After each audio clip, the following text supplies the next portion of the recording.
So my name's Melissa. I'm 40 years old. I was born and raised in the United States, specifically the Northwest.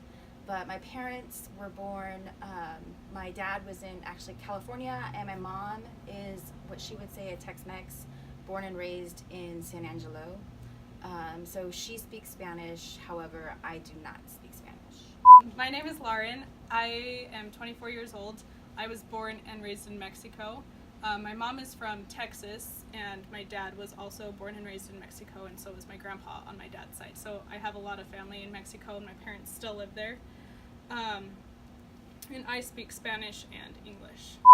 And then I'm Lorena. I'm 35 years old, and I was born in the Tri-Cities and raised in the Tri-Cities. Both my parents are from Mexico. My mom is from Michoacan, and my dad is from Durango, and they met here in the Tri-Cities and raised me and my sister. And then I speak both English and Spanish. So I'm Alejandra, and I'm 26 years old, and I was born and raised in the Columbia Gorge, in White Salmon specifically. My parents are from Michoacan, and I speak both English and Spanish.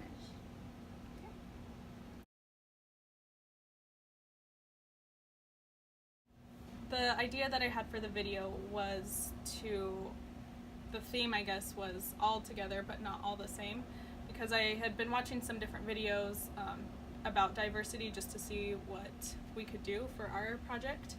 And there was a guy in one of the videos who said a lot of times at companies, if they're hiring a new person, they'll say, we just hired a very diverse person. And he was like, but that doesn't make sense, because a person can't be diverse just by themselves. Because it's the differences that we know by being with each other that makes us diverse. So I thought that was a cool perspective.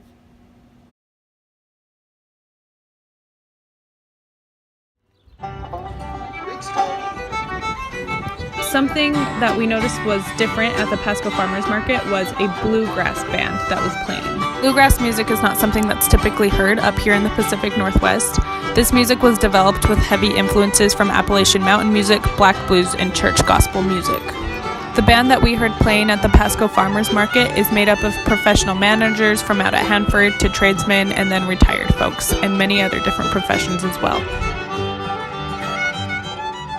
What makes you unique? Tell me about yourself. What makes me unique is that I teach language learners, and when I came here from Brazil, I was also a language learner. I didn't know any English, and I had to learn because there's nobody around here who speaks Portuguese or spoke Portuguese at the time that I came. So I can relate with the kids really well. I was born in Sudan back during the time of war. Then my parents are Christian, they're Catholic.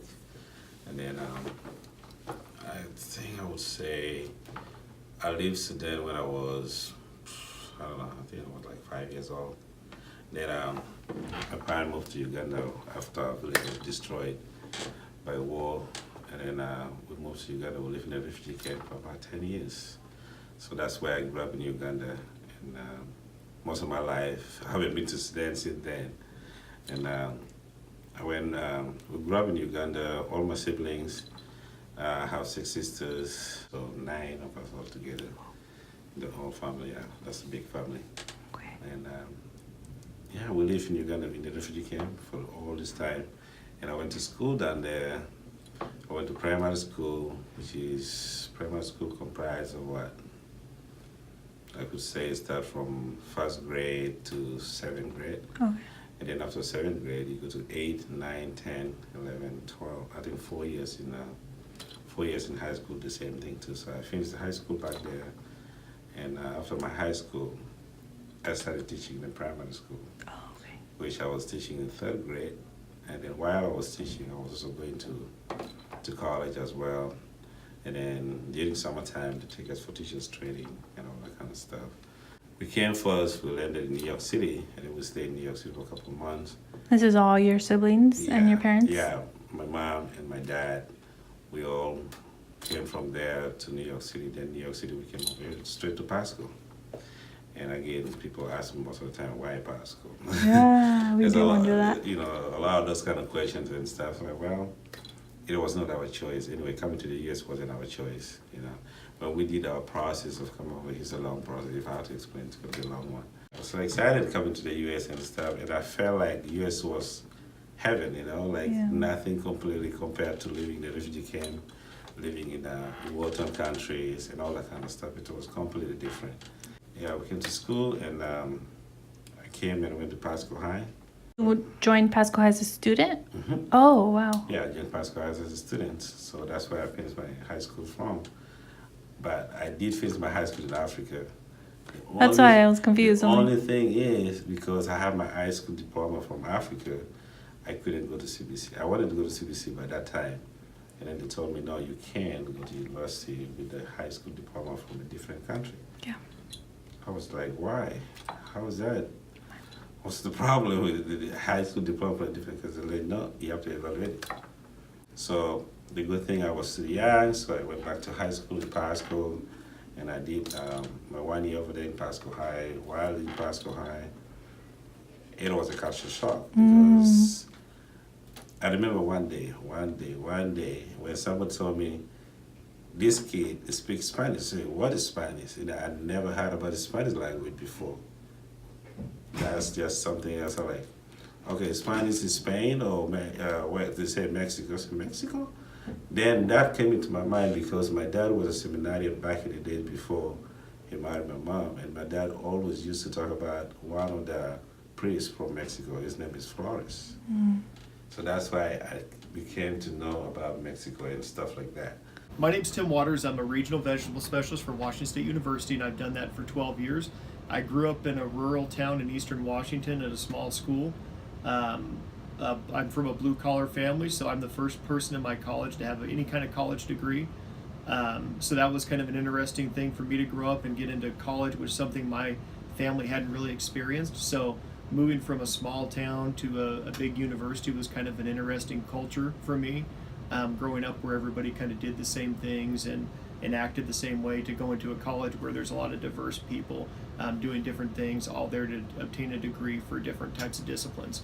So getting into my job has been very interesting because, like I said, I'm from a working class family. So getting an academic degree and being in an academic position is kind of a different culture for me. And so I feel like I bring a different set of skills and a different mindset to my job. So, Ms. Ochoa, tell me, what makes you unique? I guess as a teacher, one of the things would be being, but not necessarily just unique, I guess, but bilingual, but also in being able to connect a lot with the kids that we have here, and having grown up in very similar situations where most of their parents have done field work or stuff like that, and that's what our parents have done. Even we have done some of it, so I think that's something that really helps to be able to connect with the kids. How do you see diversity in your classroom? I see it not just in language, but culturally. There's different cultures in our classroom. So different social backgrounds and different family backgrounds and all that. Diversity to me is, you have people from different parts of the world, different upbringings and things, and we all get into these environments and we're working together. So we have to have somewhat of an understanding that everybody's coming from a different perspective, a different point of view, and I think that's part of what makes the college experience and then working for an academic institution really interesting, because we all assume that we kind of had the same experiences and the same upbringing, but the more you get to know people, everybody comes from a different background and brings a different set of skills and a different mindset to different problems, different situations. So that's one of the really fun parts of my job, is getting to know people, getting to learn kind of what they know and what their experiences are and how we can kind of solve problems together. So I find that with my work crew and then with the people I interact with professionally, that the more diverse we are in the different skill sets we have, it really makes us get the jobs done much faster and much easier once we understand what everybody brings to the table. How do you see diversity in your class?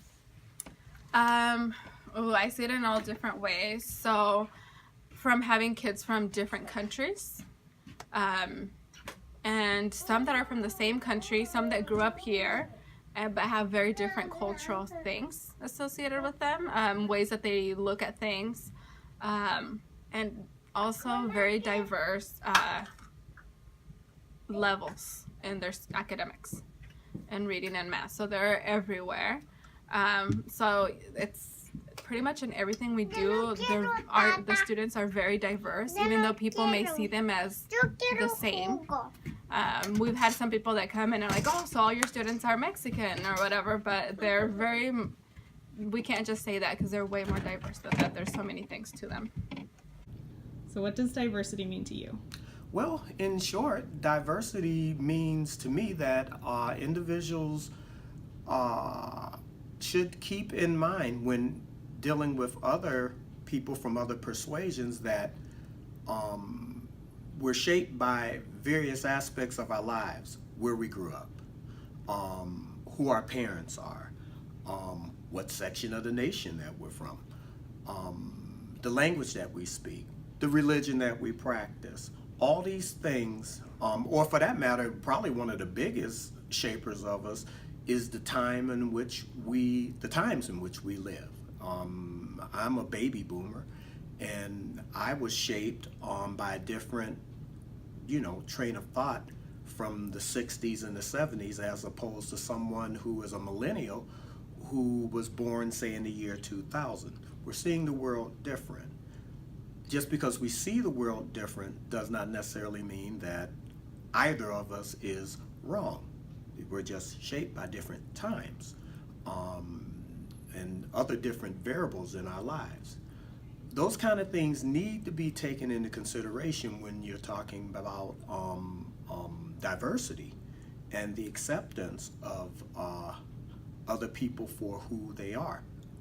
It's very important. Once you get an understanding of who people are and why they are the way they are, it becomes oftentimes it becomes much easier to interact, to get along, much less conflict when you understand those things that may culturally be offensive to me and vice versa.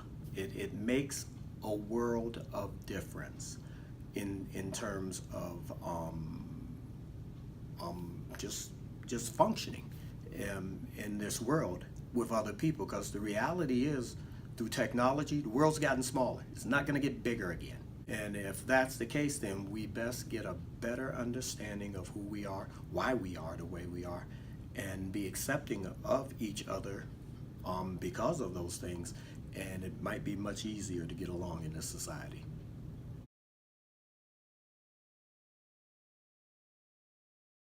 Well, we're here at the end. We kind of had this huge adventure of trying to find diversity in our society here in our community. And I just, I really liked finding something that, I could connect with that I might not have been able to find diversity in, but I found a way to find diversity and just found more information about it and connected. And I think that's how I'm gonna just be able to approach it in my classroom, just always finding uniqueness and applying it to getting to know and make connections. And I think just getting out of our comfort zone, because normally I wouldn't even interview. I mean, I interviewed people that I normally work with, but it was still a little weird. But if you do that with your kids, with your parents, you get to know them better. And then with me already being in the classroom, and even though I've been 10 years into this, I've known how important it is to create those community connections, those family connections, but it's getting out of your comfort zone in order to do that. Usually the kids only share so much about themselves, whereas and now if you can incorporate the community and the parents into what that cultural connection is to their education, then it just makes the conversations and the learning and the content more meaningful. It was fun. Yeah. And